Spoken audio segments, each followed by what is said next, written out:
সম্ভবত এটাই ফুটবলে আমার শেষ বছর। ক্রিস্টিয়ানো রোনালদোর এমন মন্তব্য আপনার মনে যেমন শূন্যতা তৈরি করেছে, ঠিক তেমনি কেঁপে উঠেছে পুরো ফুটবল বিশ্ব। ৪১ বছর বয়সী এই মহাতারকা ইঙ্গিত দিয়েছেন ২০২৬-২৭ মৌসুমই হতে পারে তার খেলোয়াড়ি জীবনের শেষ অধ্যায়। সম্প্রতি বিখ্যাত সাময়িকী ভোগকে দেয়া এক সাক্ষাৎকারে রোনালদো এমনটাই বলেছেন। তবে এখনো আনুষ্ঠানিকভাবে অবসরের ঘোষণা দেননি ক্রিস্টিয়ানো রোনালদো।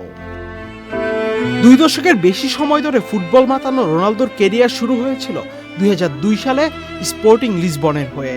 এরপর ম্যানচেস্টার ইউনাইটেড, রিয়াল মাদ্রিদ ও জুভেন্টাসের হয়ে খেলেছেন। বর্তমানে সৌদি ক্লাব আল নাসেরের হয়ে খেলছেন এই পর্তুগিজ মহাতারকা। ফুটবল ছাড়ার পরের জীবন নিয়ে অবশ্য পরিকল্পনা করে রেখেছেন রোনালদো।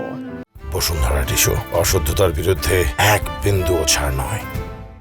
তার ভাষায়, ফুটবল ছেড়ে দিলে জীবনে একটি বড় শূন্যতা তৈরি হতে পারে, আর সেই শূন্যতা পূরণ করতে আরও আনন্দ করতে চান, বেশি ভ্রমণ করতে চান, আর নিজের প্রিয় খেলা প্যাডেল দেখতে এবং খেলতে চান রোনালদো। ২৫ বছরের দীর্ঘ এই পথ চলায় যে ত্যাগ ও পরিশ্রম করেছেন, অবসরের পর সেসব অর্জন উপভোগ করতে চান পর্তুগিজ তারকা। ক্লাব ও জাতীয় দলের হয়ে রোনালদোর অর্জনের তালিকা অনেক বড়। ৫ বারের ব্যালন ডি'অর জয়ী রোনালদো এখন পর্যন্ত গোল করেছেন ৯৭৬টি, অর্থাৎ সামনে আরও একটি মাইল ফলক, ১০০০ গোল। প্রথম ফুটবলার হিসেবে রোনালদোই এই মাইল ফলক স্পর্শ করতে যাচ্ছেন বলে ধারণা করা হচ্ছে। তবে এত সাফল্যের পরও একটি আক্ষেপ রয়েই গেছে, বিশ্বকাপ। অধরাই রয়ে গেল ফুটবল বিশ্বের সবচেয়ে বড় trophy.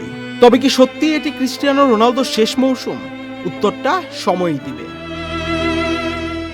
Ahmed Shafi, channel I.